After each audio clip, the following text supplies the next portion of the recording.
before he burnt it down. Yeah, well, I'm not going to know what it looks like.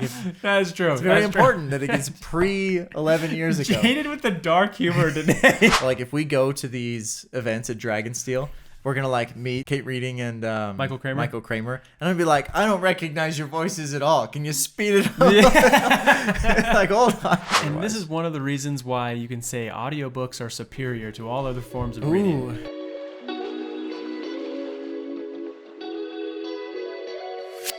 Welcome back to Next Chapter. We are here with part 3 of the Oathbringer read-along series that we are right in the middle of now. We're so excited to continue to dive deeper into this book. If you missed part 1 and 2, go back and watch those. But today we are deep into probably, I would say, the section that turns a lot of people off from Oathbringer being their favorite out of the 4-book series, the currently 4-book series. Wow, big statement to begin as we prepare for Wind and Truth. Jaden, why do you say that? I say that because, at least at the beginning, we're starting with a lot more of the politics of Oathbringer. Yeah. And that's what a lot of people are like, it's too dry, it's too boring, there's a little bit too much of just conversations between Dalinar and these other leaders, and I think that is a big part of part 3. And that is a good point. You know, so when I think about Oathbringer and I think about the reading order of books that people should read, yeah, I typically tell people to take a break after Oathbringer because they finish book 1. Once they finish that, you have to start book 2. Then you get to book 3 because like book 2 is just incredible. It slows down quite a bit, just like you were saying. And then I feel like this is this is a big place where a lot of people just kind of tail off and they can't finish it. And so for me, this is the book where I like inside, I just have a bunch of anxiety, just thinking like, oh man, like I really want them to love this series. It's a great series and everything, but I don't want them to get tired of these books. And I feel like this book does that. I can see why, similar to what you said, but it's also having read it before, maybe you have a different experience going into it, because it's one of those where you have spikes of emotion and these big moments that happen, and then it gets dry for a second. They just go back to building plot. You know, building characters, building just discussions and ideas and planting thoughts. And then it's like another big moment of exciting action and intensity. Yep. But it's not always... And sometimes you go through 2 or 3 of these like cut scenes, I guess you would call them for Sanderson, before you go back to one of those intense moments. Definitely. And this is why I would recommend to most people that you have to start with Mistborn before you go to Way of Kings. Before you get to the Stormlight Archive. Almost got me there. Almost got me there. But the thing is that if you start with Mistborn, you've got a good experience and history built up with Sanderson, that you can trust him, that these building moments are actually going to lead to a huge Sanderlanche. And I don't know if you've quite built enough trust if you just started right with the Stormlight Archive. You started with book 1, book 2, and now you get to book 3, like, man, this is just slowing down. But for people like us that have read a bunch of his other books first, you get to this part and you're like, it's okay. Like, I'm just going to settle back, enjoy it, enjoy some world building. You know it's coming. There's going to be payoff. Yeah. I love that. It's hard to even remember how much shorter Mistborn is. And then when we do, like, this is a 4-part series. Each of the Stormlight Archive books have been a 4-part series. Yeah. And it's hard to remember, like, we were doing Mistborn books each week when we were doing our reviews, weren't we? Oh, yeah. Like 1 book a week. And it's funny because we just finished part 3 and we'll be finishing up parts 4 and 5 just in 1 for the next video. But what's crazy is, you know how much is left in the book? How much? There is still 18 hours, 18 and a half hours. Some of the books that we've read are shorter than the 18 and a half hours. The Red Rising series that we were reading was close to 18 hours. That's insane. Long. It's crazy. And we're 3/4 of the way through the book. This is like 4 books in 1. These books are huge. That's wild. Mine says I have just under 7 hours left, or just over 7 hours left. 7 hours and 4 minutes. That's because you got it on. I'm listening to this fast. Yeah. See, if you change it to the 1x speed, you can see like. I can't do 1x speed. This is I mentioned. Well, no. I'm just saying, if you hit 1x speed, you can see how much is left. That makes sense. 18 hours and 22 I was thinking minutes. about this in our last episode. I don't know if I mentioned it. Maybe I did. But like, if we go to these events at Dragonsteel, we're gonna like meet Kate Reading and Michael Kramer, and I'd be like, I don't recognize your voices at all. Can you speed it up? Yeah. Like, hold on, can you say that but like twice as fast? Yeah. Like, I think that's hilarious because I've always listened to these books at least at 1.5, 2 times speed. Yeah. And I can't listen to an audiobook at 1 time speed. I tried with Red Rising to listen at 1 time speed, and I was like, Oh, this is painful. Yeah, I'm a 1.5 speed or a 1.7. So for me, the 2x speed is fine, and I can get away with it with a book that I've already read. Yeah. But even with Oathbringer, 2x speed, I had to do that today, trying to catch up and get to where I needed to be. But I have to go back a lot because like I'll miss little things, especially in those spots that are like a little bit more dry. But you have to like, I don't know. I'm like, oh, I'm missing stuff because I'm zoned out for just a second. And it's not that it's not interesting. It's just not super engaging like the other things. That's a good point, actually. So the reason I have usually 2.25 is my sweet spot. Yeah. But I don't usually do it if I'm doing anything that's distracting. Yeah. So nice. Like, yeah, I don't do it while I'm like working or writing or anything like that that's distracting me. I'll do it when I'm like washing dishes or emptying the dishwasher, where like literally nothing going on in my head other than just listening to the book. And that helps, but I probably would not be able to do 2x speed or faster otherwise. And this is one of the reasons why you can say audiobooks are superior to all other forms of reading. Because you can wash dishes and clean the house. That's true. And keep the family happy while reading books. Yeah. It's awesome. I've actually really liked those Audible commercials. Have you seen them recently? No. Like I see them all over YouTube. I'm sure like you guys see them as you watch our videos, but I don't know there's like a single one. There's like they're cool. They're really cool. So like you'll see this video of an entire like white killing field. It almost looks like. Do you remember how they talk about the killing field? Yeah. And so it's just a big empty field, and they've got the fortress on one side and like the people ready for battle, and it's a big like Iceland. And they're getting ready, and then all of a sudden this gigantic thing comes out of the sky and starts sucking them up into the sky. And it looks like an interesting story. Then it sucks them in the sky, and it's a person vacuuming the room. And he's listening to like the story as he's vacuuming. I'm like, that's creative. That's me. Like, that's creative. Yes, I have had many an evening where yeah, like I know. wiping the kitchen table, and you're like, wow, Dalinar, that was intense. I know. You're just in another world.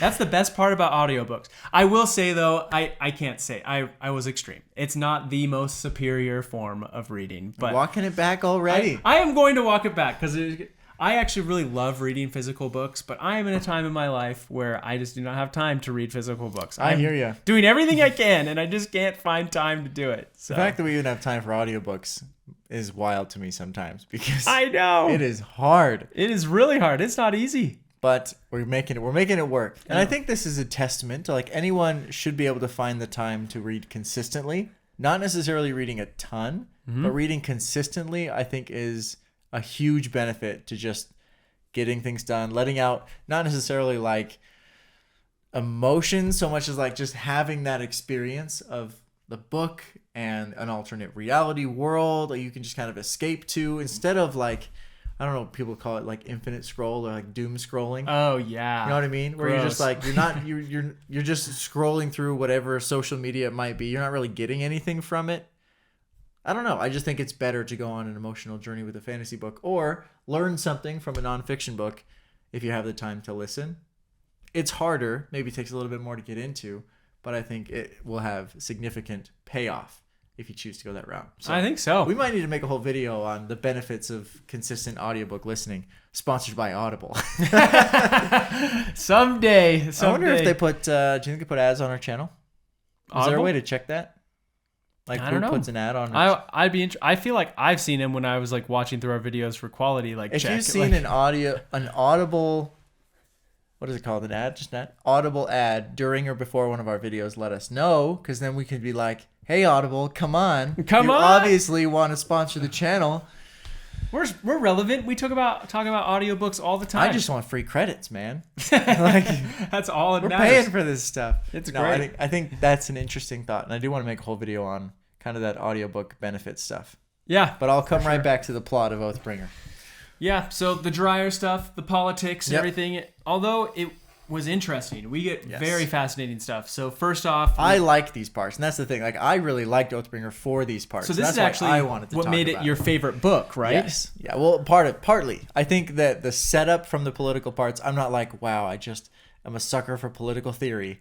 But it's the parts that get set up from that are just really cool because he makes it from a Sanderson perspective just not too easy. And a lot of these books glaze over the fact that, like, oh, everyone just kind of agreed and everything worked out and there weren't like differing ideals and thoughts. And it always seems to work out in most of these books, especially when you get to work with a lot of different people. But here it's like, Nobody wants to work together. Everyone hates each other. Everyone has their own regime. Everyone has their own, motivations.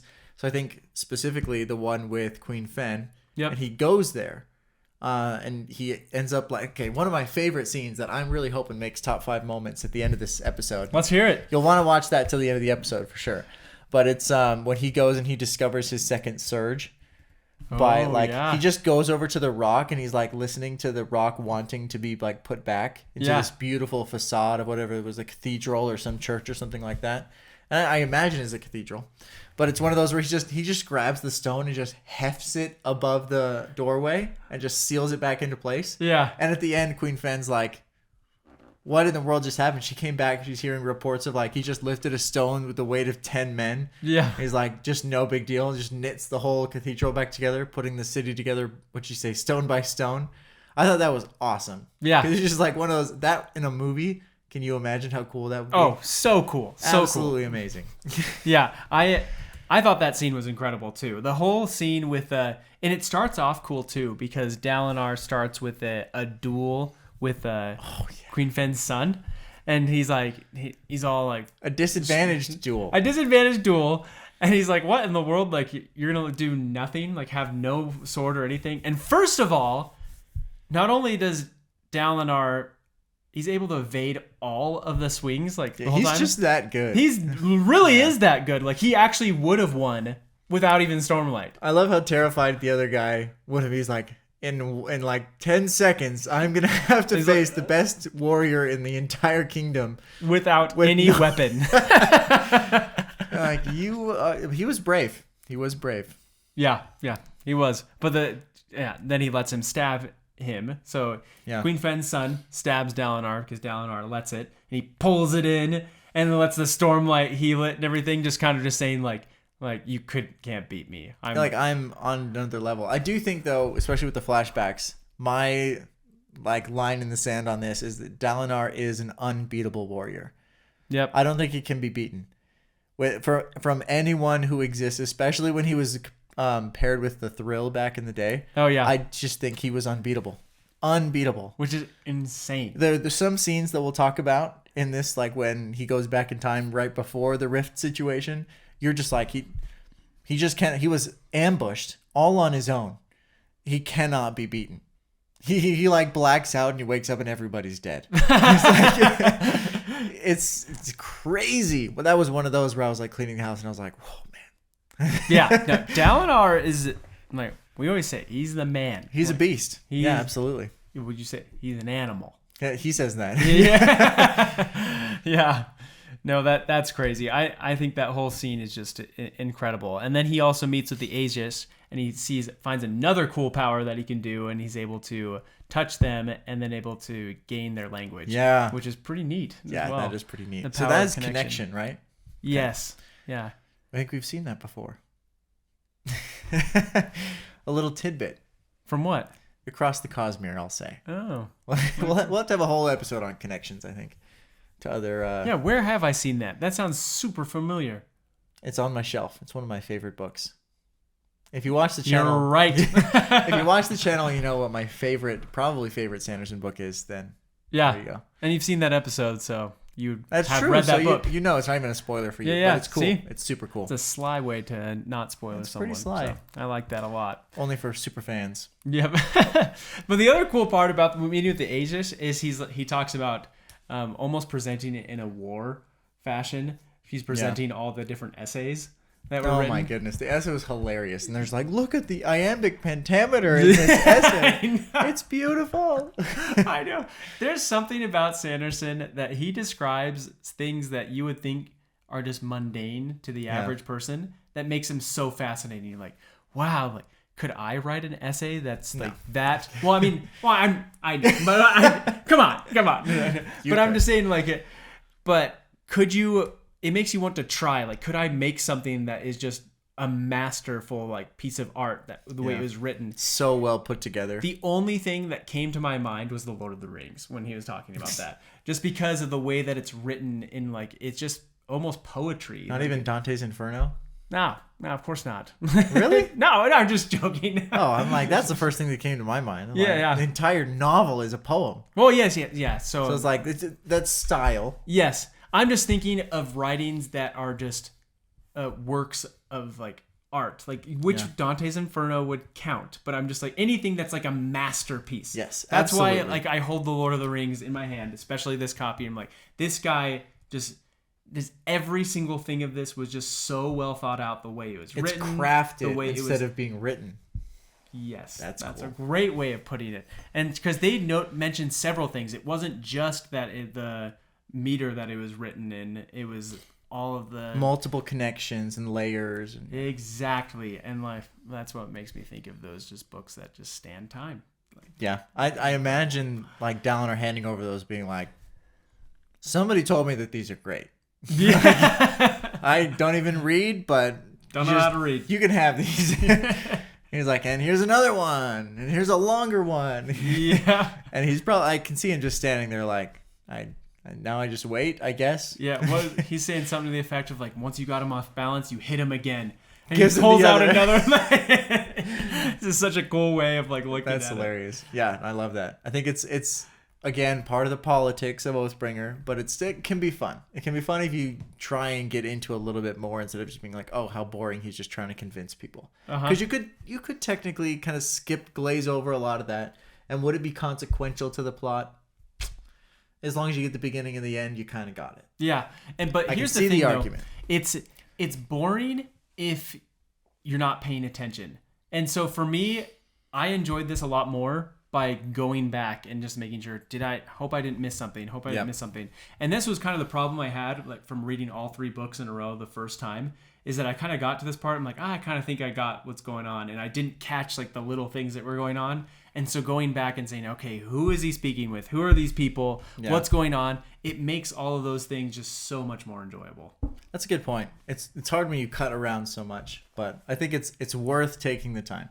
So I want to jump into the Rift with Dalinar. Going back 11 years. Oh my gosh, yeah. Because this starts right after he speaks with the Aegis. And he kind of realizes that he's like, wow, like I'm an animal. He's like, it's all coming back to him, but it comes back in pieces. It's really interesting why that happens. Okay, it is interesting. I was thinking about this. Do you think that the book is portraying this to us to be memories that are coming back to him at the same time as they're occurring to him? Yes, I think so. I think that it's intentionally like these are almost flashbacks he's having in his head. Yeah, at the same time as we're having these flashbacks. Yes. Which is super cool. I think that's cool, but it's also like how wild of an experience would that be for him? Because he doesn't remember any of this. This is like he's rewatching his own past. I think that'd be wild. All the emotional weight that comes with that. Yeah, well, and he talks about that at the end, especially at the end. Yeah, where he just breaks him.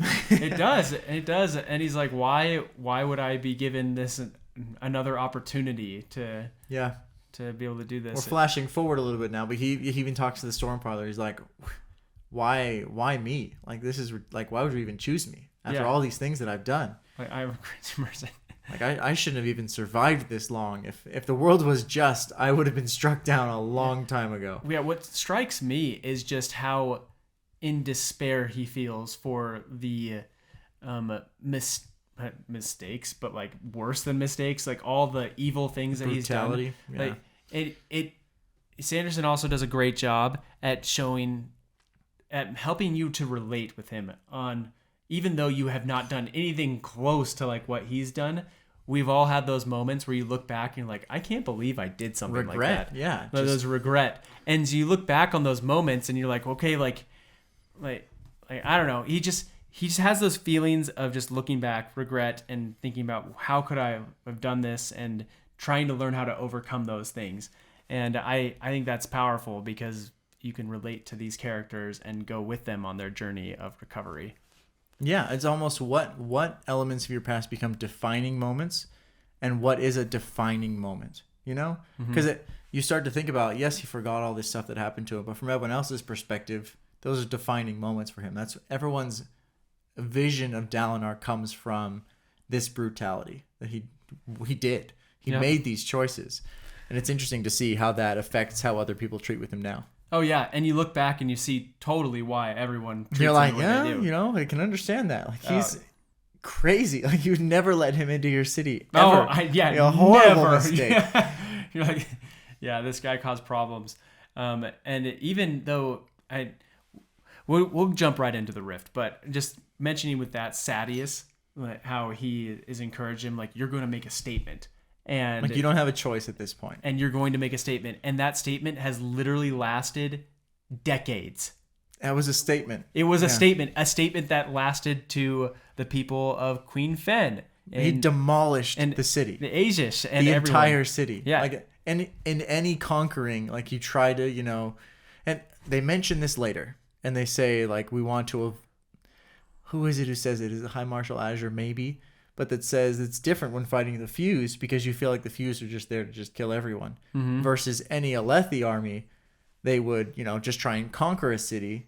And, like, everyone would kind of just, we have a new ruler now. Yeah. But, like, it's not... The war is a little bit less real to the common citizens.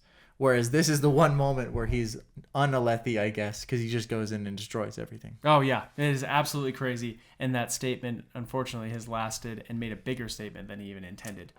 Yeah. I mean, you don't think about the consequences at that moment. You're like, oh, yeah, it's just going to frighten everyone in the kingdom to be super unified and there'll be no rebels. But actually, you turned a lot of people on you from outside of the kingdom, too. Just the consequences that he's...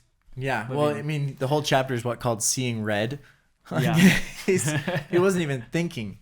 He was just fighting. Yeah, which the worst part is, again, Sadeas, he wasn't even the one doing it. And he was having that outside perspective, and he's like, yeah, do it. Like, it just shows how evil Sadeas is, even from the beginning. Evil dude. Because almost even more than Dalinar, he was regretting the rift by the end, and Sadeas didn't care.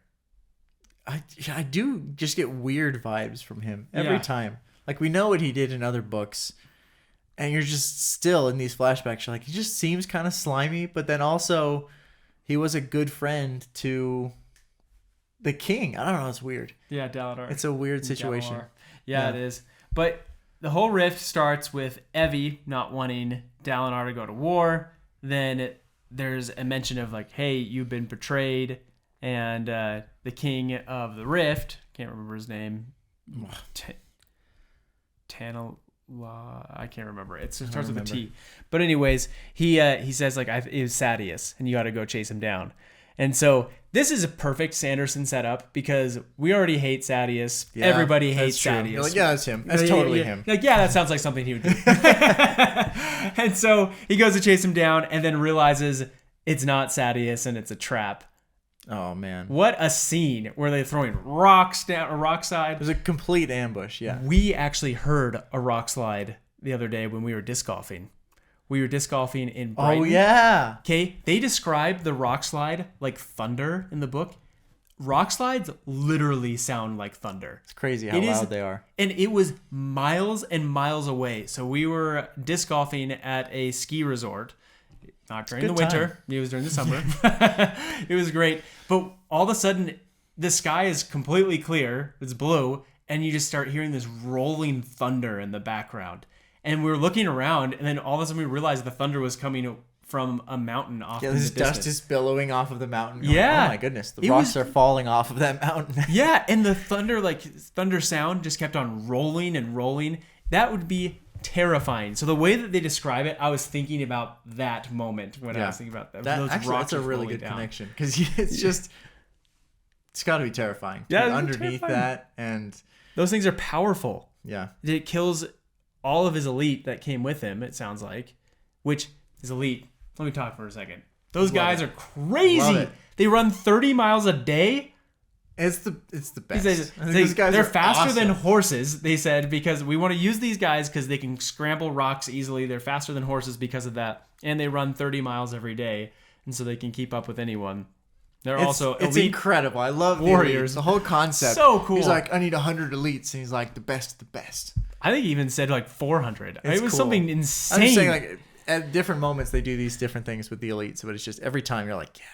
Those guys are legit. And he's got a huge team of them. It's not like he just picks them out. And the fact that he is the greatest warrior in the land, in the world at this point, it's like, yeah, he just gets his pick of like, these people are going to be in my army. Yeah. And he's just the best. He's the best general. He's the best warrior. Like, he is unmatched. And I think that's why he's able to command the respect of these others who are experts at what they do. Because none of them are thinking, oh, you know, that Dalinar, like, I could beat him.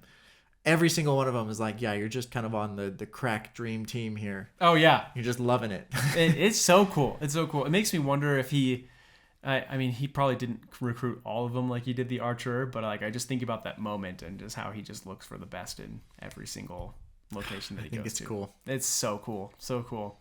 I recently started running and I'm like, man, can't imagine. Is that even possible to run 30 miles every single day? It is.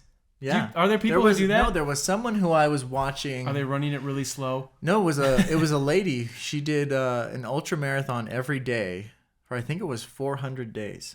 Whoa. And an ultra marathon is defined as anything more than 26.2 miles. Yeah. It can be 26.3. Yeah. But I think she did 40 miles a day for 400 days. Oh my goodness. Yeah, it's absolutely incredible.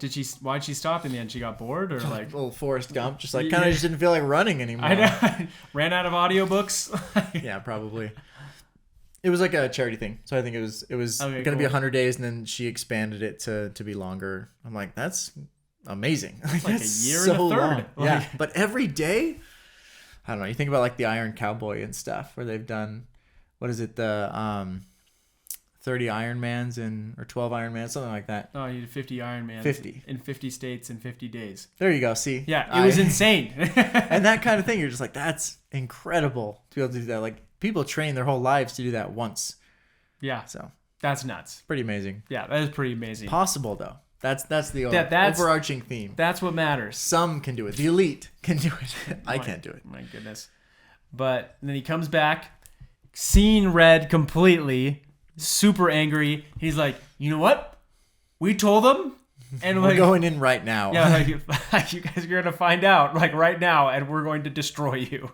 Like because he warned him. He's like, I'm not going to leave. Like he said it. He's like, we'll leave just widows in the city, and then he's like, we're not even gonna leave widows anymore. And that's when you're reading like, wow, like holy this cow, is nuts. Like this guy is an animal. Yeah. I think about our conversation with Vera, and she was so passionate about how I think about this all the time now, the way that she phrased it with Dalinar. And she's like, and he was awful. And then when I read this moment, I'm like, oh yeah, like that is probably the only way to describe it in that tone and that like feeling. He's like, passion. He was an awful dude. Like he was back then. I think he really truly considered himself, I am good at one thing and only one thing, and that is destruction. Yep. Like that is what I do. That's what I'm here for. That's what people need me for. It's the only value that I provide to this kingdom is destruction. And so I think there was a little bit of a crisis there in his own view of himself, where he's like, this is what I'm good at. This is what I can do. And so little things like that boil him over fast. Oh yeah. Well, then he puts it in a really good way too. He's like, how can I be so upset with someone like Amaram, who only killed one squad to get a shard blade, where I did 1,000,000 times more for less brutality. Yeah, but it does give you an interesting, to the backstory of Dalinar. You're like, he's not this innocent king who's just trying to unite the kingdom. He's like, he's got a past, and it's bleak, and it's dripping with blood. Yep. And this is the moment that I think back on. When I think of Oathbringer, I think of this flashback scene first. Oh, yeah. Every single time. Yep. Because it is the most heart-wrenching, the most awful. I mean, because he goes off and he's killing everyone, and he ends up accidentally killing his own wife in the process. To be fair, there is no fair in this situation. I shouldn't have even said that. An interesting note. Maybe I'll say there you it go. that way. Good correction. I might even edit that. Probably not. But so you're right that in the midst of the pandemonium, he ends up killing his wife because he thinks that she's in the secret place where the king. He thought the king was in there. But the two moments that were, related to just the absolute destruction were Evie saying, talk to him first instead of just going and killing him. And that led to the ambush and him almost getting killed. Yep. And then her going into the city with no permission, with against strict orders to not do so. I see what you mean. Direct disobedience caused her to be killed in that space, and then even more destruction and rampage.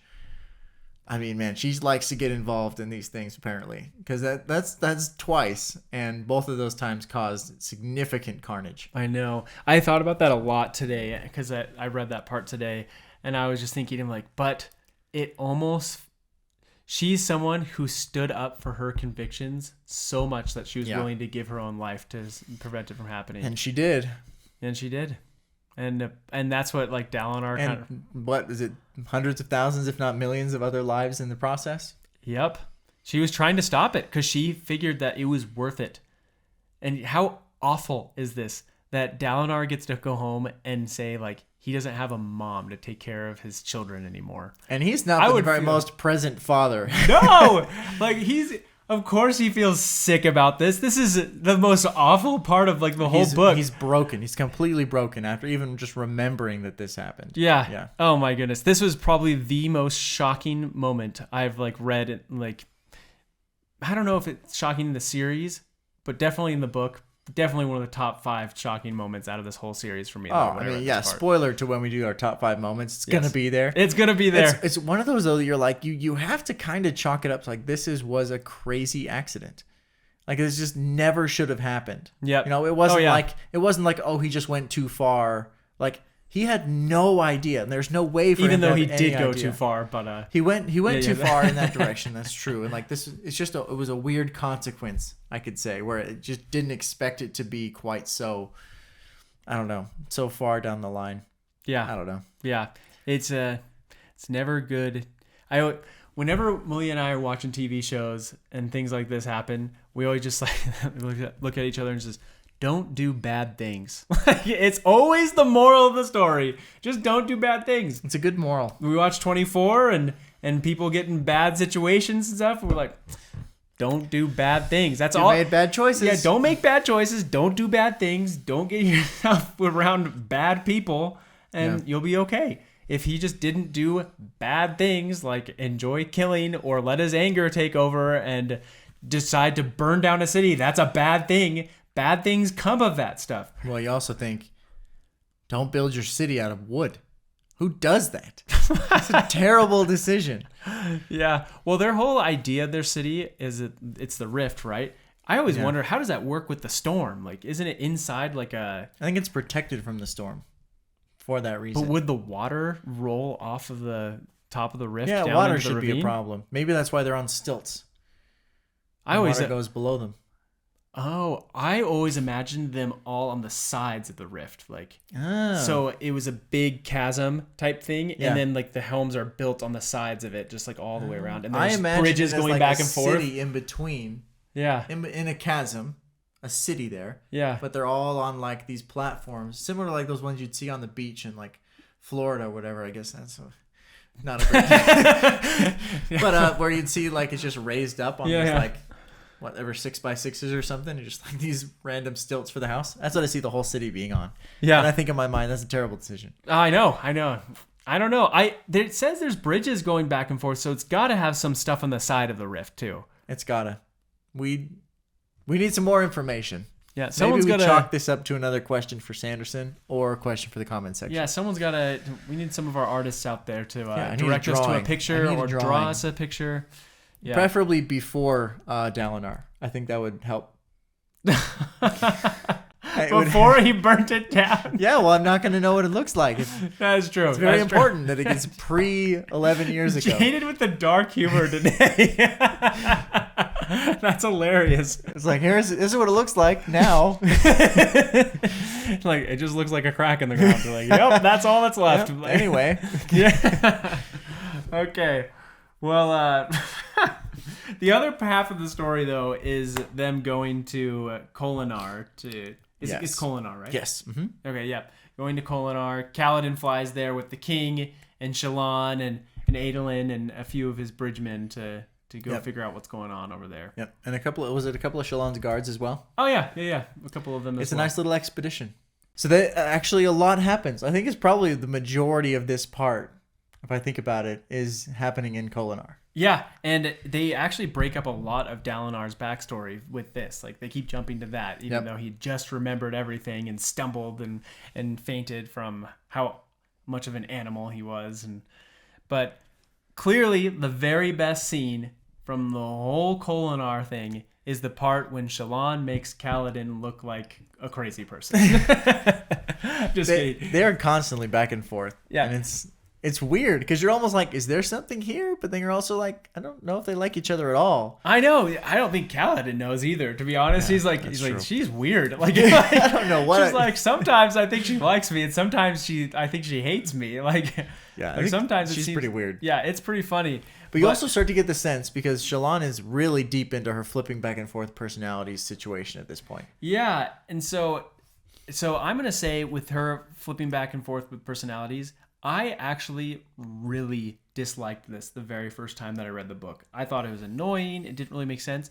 For some reason, it's connecting with me a lot more the second read. I'm like, oh, okay, like I think I get it. Like, I see why this is happening, where this is coming from. And so it became more interesting. I don't know if you had the same experience. I don't know if it was. I still kind of grates on me a little bit. Because you're like, it's so odd. Because she just keeps, every time you're like, okay, what mindset is she in? Like, how is that reacting to this new situation? It's just tougher to follow, maybe, I think, for me. Yeah. It's not that I dislike it. It's just harder to follow where it's going. Yeah, it's interesting to see her go through these moments where she's really she's like, I don't know who I am. But then the way they display it is her changing her face like hundreds of times. Like, yeah, that, I don't remember that from the first time. I completely missed that. But that is such a cool thing to do, to show her like just her feelings being expressed on the outside. A personality crisis. Yeah. And then everyone that sees her like is like, oh my gosh, like this is some crazy spren doing something crazy. And you know how freaky that would look in real life to just see someone just like so terrifying, changing, especially not knowing anything about light weaving. And she goes into that in her own thoughts. She's like, why was it so easy for me to become the spren when she needed to for that like presentation, whatever? It's like, she's like, wow, that was shockingly easy. Yeah, to like become a spren and do all these things. She's like, I'm crazy. Yeah. I'm slipping away. And she starts to almost create like, okay, for this person I need to be this, and for this person in this situation I need to be this person, and this, like, well, nobody needs Shallan. I think that's one of the key moments near the end of this part where she's like, does anyone even know Shallan? Like, that's pretty brutal. I don't know how like he gets into the mind of so many different types of people. Sanderson does. Yes. Because that's one of those things where he's just like, if you do put on a face, or if you do have this like facade, or you're like trying to keep up appearances for something, it's exhausting, right? Like, even if you do this for whatever it might be, I'm trying to think of like a really good example, but it's not coming to mind. But basically, you're putting so much effort into appearances. Yeah. And then you're just like, why am I, like, does anyone actually like me as a person? And I feel like he does such a good job of capturing that idea in Shallan, especially in these moments. Oh, yeah. And the most fascinating part for me is when she has that moment where she's feeding all the homeless, struggling people. Then she feeds the one who like eventually gets killed and everything. But she has that moment of realization is, yes, I can have that confidence that Yasna teaches. Like, you can be anything if you're just confident enough, but that still doesn't give you the knowledge of what those places are.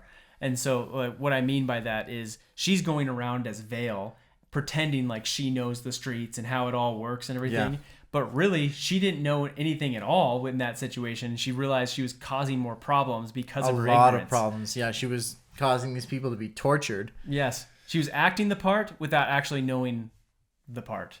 Yeah. Which was really interesting to kind of show that side. Like, yes, you can be the Yasna, but it is also still important to have the skill and the know-how at the same time. That's a brutal part where she realizes that because she's been giving them food, they've been just tortured and the hurts. Gangs are just like saying, okay, you're a supplier of food now. Yeah, so all you do is sit there and wait for this person to come back and give you food. Yeah. Crazy. And they all hate her for it. Yeah, everyone hates her for it. Yeah, like, has she made any progress? Yeah, that's kind of all she's doing in Kholinar besides trying to get to the platform. Yeah. Yeah. So, and I do got to go back to like with Shallan and Kaladin and making him look funny and everything. Yeah. I actually thought that her interactions with Kaladin, Adolin, I guess the two of them.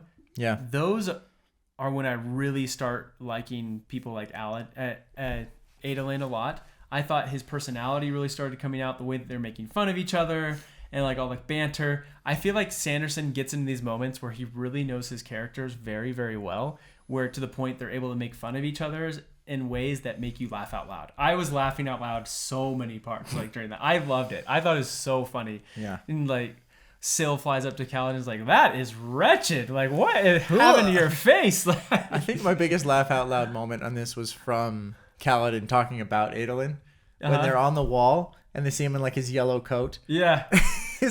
How was it written? It was in a way, I wish I had written down the exact quote, but basically he's like, oh, do you guys not like light eyes? He's light eyes like us. And then the part where he's like, oh, I might as well have said, yes, he is a light eyes like me because I have light eyes, as you can see, my light eyes. Unlike the dark eyes. I would not have dark eyes. Yeah, I know. The way he describes it is so funny. He's like, oh, what a dumb thing to say. It's funny, Jade, because like that's something that you would say. That's like, exactly something I would say. That's totally your personality to make a joke like that. And you're like, oh man, because as you can see, like because clearly I have light eyes. But that was a hilarious part for me. I was laughing out loud. Yeah, it was great. Like this is the way that it was written through there was awesome because they interact, I think, really well. Kaladin and Adolin. Yes. Because they grow from such different perspectives to really respect each other and eventually to really like each other. But they have completely different lives in every aspect of it. Yeah. I think it's cool. I can't remember what it was. He said something about, he's like, is it just because you're so distracted by my face? He's like, yeah, it's a good thing you've got that cover on for that disguise on so I don't have to see it. Disguise on. Yeah, I'm like, that's brutal. So fucking brutal. Yeah, but he makes it to Kaladin's story in this is probably one of my favorite parts of this. Really? Tell me. Well, so he goes through a lot at the beginning to get to trying to figure out who this High Marshal Azure is, right? Uh-huh. And eventually gets to be part of the Wall Guard. Like finally, he's in an army. Like sweet, Kaladin is in his element. He's back. Yep. But he goes into he asks the way he does reconnaissance is such a stark difference than Shallan. Yeah. He asks the dumbest questions, and multiple times people are like, "You sure ask some weird questions." It's like his methods of getting information needs some work. But eventually he gets to meet High Marshal Azure and talk to her and find out that she's a woman and all these things. But the battle on the ramparts, I think, is cool because that's when Kaladin's like, I can't use Stormlight, I can't use Stormlight, I can't use Stormlight. But then the Fused uses, I guess Stormlight or whatever, lashing. Yeah. Uses a lashing on him. Fused light. Yeah, fused lightning. Uses it on him, and he's like, oh. Void light. Yeah. That's what it is. Yeah.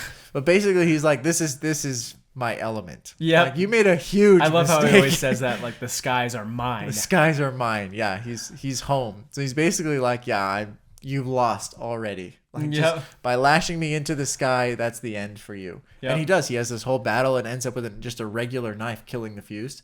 Really cool. I want to mention, though, that is probably one of the coolest fight scenes, like, written. Oh, because the Fused lashes him sideways. Mm-hmm. And so he's falling sideways along the wall. And so he falls through the doors, and then he's able to catch on to the side of the door. And the Fused like comes in after like the men and stuff like that. But he's able to get up to the window, jumps through the window, is running up the side of the wall to go get him, which would totally disorient any other normal person. But for him, it's just like, okay, cool. Well, I guess the wall is down now. So and he immediately makes that transition, which is only because he's practiced so much. Yeah. And when he finally kills the Fused, and like the Fused body just there on the ramparts or whatever, I love that. Again, he sits there on the top and he's talking to the guys like, did you kill it? He's like, yeah, how many have you killed? Guy's like, no one has killed any of these. Well, yeah. I feel like the best response is going to say, does it look like any of us have ever killed any of them while that went? Like, I want to see his face because he's like, oh yeah, how many have you brought down? He's like, what? Like, how many of you guys killed since they've been attacking? None. Like, not the even best we've sort got of. is that Azure once scared him away. Yeah, I know. That's it. Nobody has ever killed one. And he's like, oh, I mean, yeah, anyway. I just think that's hilarious because he's so bad at like fitting in. It's awesome. He's like, like a cool military, oh yeah, how many you got kind of thing. It's so awesome. None. So. I love that. I love that. These are the moments that I'm most looking forward to seeing a live action movie for, because this is going to be full on Inception, like them running along walls and things like that. We know it's possible, so they better do a good job of it. I know, right? I've seen it. Man, in Inception though, do you know how they did those scenes? They had a it actually was a room that they had around. room that was actually turning. Can you imagine? Yeah, that's cool. That's a whole other deal. Christopher Nolan, man. Hey, we got the money. Pick Christopher Nolan. Get Christopher Nolan. Petition him. So I think the last part before like the big end is the Cult of Moments. Oh yeah. Where she's able to get into there and like there's all the revels, and then she realizes that there's two unmade there. The unmade, the more you learn about them, the more like creepy they are. So are we assuming that they used to be human? I think we talked about this in the past. That is so briefly mentioned that it was a hot take from I think our first or second part that we're like, you know what? They could actually be unmade humans. Yeah. And they want to bring their humanity back because like the one inside the tower was just curious, like basically curiosity. Yeah. It's like I don't know. It's like these twisted emotions. Maybe we're sticking with the maybe a good question for Brandon Sanderson. Yeah, could be. And then when they go through the Oath Gate, they look like stretched humans. Like, see all these clues. I know. Yeah, I think we have a solid foothold in fan theory at this point. Yeah, I think so. So, then the very end, which is one of the craziest moments of the whole scene of the whole part, is when they're going through the battle. They're fighting in the kingdom, trying to take it back. Castle, keep, whatever. Keep, yes. And Kaladin breaks down. A lot of crazy moments. Yeah. Okay. First of all, what's the king's name? Elhokar's wife has gone completely insane. She's insane. Yeah, she's absolutely insane. She's gone nuts. She's bonded a void spren, and she's all in on the evil. Yep. She's all in. And she's crazy. And doesn't even take care of her own son anymore. Poor Gavinor. Just over there in the corner. It's so... It is heartbreaking. Isn't he playing with like an evil spren? No, the evil spren's like attacking him. And Kaladin kills it with Syl. And Syl's like, ugh. Yeah, seriously. No, yeah, the evil spren is like torturing the kid. Yeah. Like, which is awful. And he's just playing with his little doll. I'm like, it's the poor kid. Sanderson knows how to like do like terrible things to you. Like the whole time I'm like, oh, like that's awful. Somebody save that kid. I know. And like Kaladin just is enraged by it. And so makes sense. But then they start fighting off all of the Voidbringers and Parshmen who are coming in. And then right as Elhokar is about to swear the first ideal. One word away. Freaking Moash. Stabs him twice. This is the moment where you just start hating Moash. You're like, okay, we were understanding, like, okay, maybe you have a redemption arc, but this is the moment you were like, you might have blown it. I think you blew it because you've chosen the dark side at this point. That was the moment, I think, where he chose the dark side.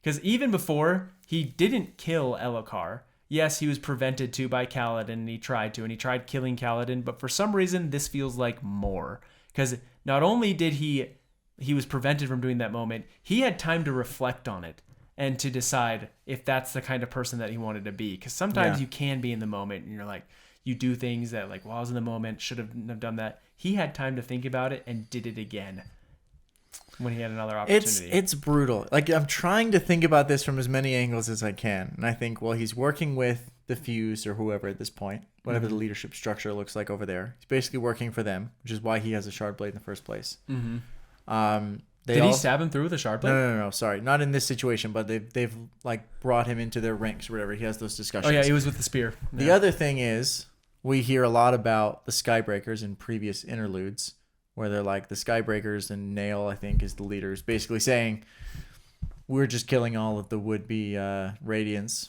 because there should be no Radiants. Yeah. And like that, they seem pretty staunch about that position.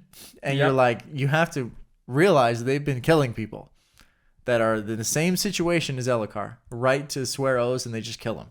Yep. And that's what they've been doing for a long time. Yep. That's pretty awful. So that's pretty bad. And you start to like see all of this stuff that's happening behind the scenes. Like, man, this is not the only time that this has happened. And it's heart-wrenching.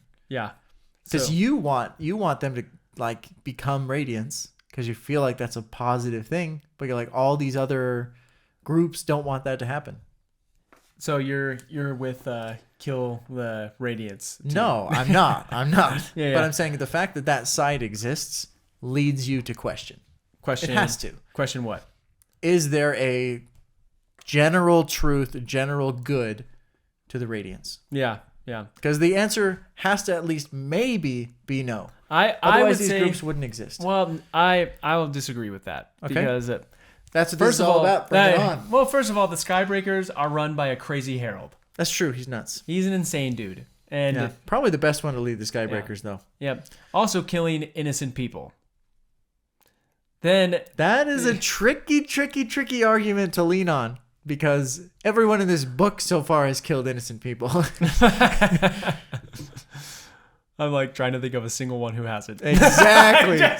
That's what I'm saying. At least the main characters. Evie did not. You know what? That's true. Yeah, gotcha. That's too bad. Adolin did not kill an innocent person. He just killed the very guilty one. How about Renarin? Exactly. Well, there are a few people that we think could lead us into a bright future. Yeah. No, but bring this back to Moash then. You think Moash is justified in killing King Elhokar? No, okay. I do not. No, and this goes back to you have to make good decisions for good reasons.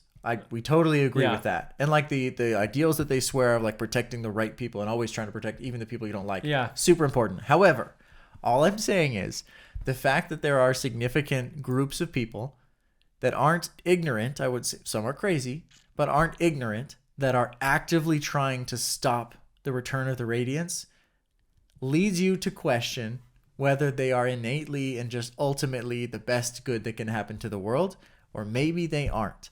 And you have to go back to the Recreants and the Harietium, whatever it's called, to say like, okay, something happened. There was a reason they decided to abandon their oaths and everything. What questions need to be answered? And I think this is a big moment in Oathbringer where that comes to a head. When you're like, okay, would it have been objectively better to have the Radiance or not? And that's a question that has to be asked. The whole book leads you to say yes. And you're like, you're on the side of humanity and good, and the Radiants are protecting people and helping people. And I mean, at the end of the day, Shallan's order seems like all they do is deceive. And that's all she's been doing this whole time. A good thing she's on the right team, but you also have like the Skybreakers and other Radiants who are doing evil things. You're like, I don't know. I'm just saying it's an argument that could be made, not by me, but by somebody. Somebody could. Okay, that makes sense. But was this moment a heart-wrenching moment for you? Oh, absolutely. With it, absolutely. You have to at least give me that. I only get to this on reflection because the initial reaction is always, "What a horrible person." Yeah. Well, I don't know because that's what I get. It makes you so mad because in the moment you're like, first of all, because Kaladin's breaking down. He's like, "I like people on both sides. Stop fighting. What the heck is going on?" Awful moment. And there's nothing he can do about it. And then you see Moash just come in cold-hearted. This is just another one of those moments in the book where I just feel like Sanderson does a great job at not glorifying war. He just kind of shows you exactly what it is. And he does this throughout his books. He shows that it's not fun in games to be in war and battle and how awful it is. And it's just a good reminder of just how much like war is just so bad. Like it's just so bad. And most of the time it's just like one leadership group versus another leadership group of like one or two people, or just like a group of small people who hate each other for some reason and are getting the normal citizens involved in it and stuff. I'm like, it's just awful. Like I just can't stand that stuff. And you see more of the details of it. instead of just thinking, oh, war is bad. But you're like, here's everything that goes on behind the scenes and all the terrible stuff. Everyone's just people. Everyone on every side has a family and has like hobbies and things that they enjoy and things that they love. And like Kaladin really points that out in that moment to you. And just like, oh, I love these people on both sides, even though the other side is trying to kill the people that I love. It's like they're missing the piece that I know. And he describes it as like, this person just stabbed this person who then killed this person. And he's like, no, stop. He's losing all his friends at the same time. Awful. Yeah, it seems to happen a lot to him. Yeah, it does. Poor guy. Poor Kaladin. Okay, well, we got to get to our top 5 moments. I think it's time. Okay, so... What have you got on your list?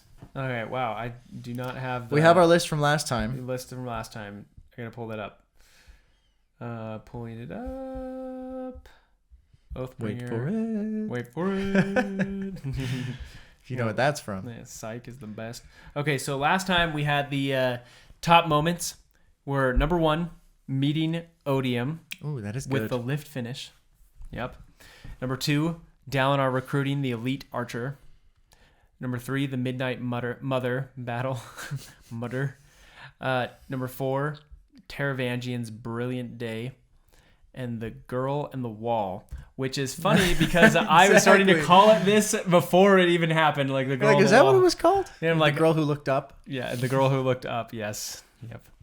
Girl who looked up. But anyways, and then we had an audible mention talk for about that story with Wit, where he's like, she's like, we could just skip to the part. He's like, yeah, like what? Skip a story? What is wrong with you? I love that guy. I love it. Wit's the best.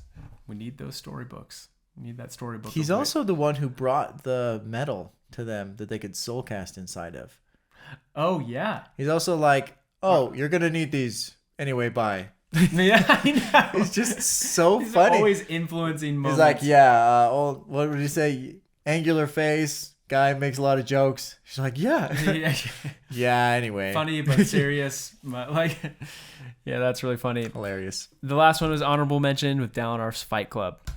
So, which is good. I know. Dalinar's got to make quite the appearance on this list of top 5. Definitely. It's a Dalinar book, I'm telling you. Yeah. So, Dalinar at the Rift. Oh, that's going to be pretty high on this list. Yeah. I also have Dalinar lifting the stone. Is it Azir?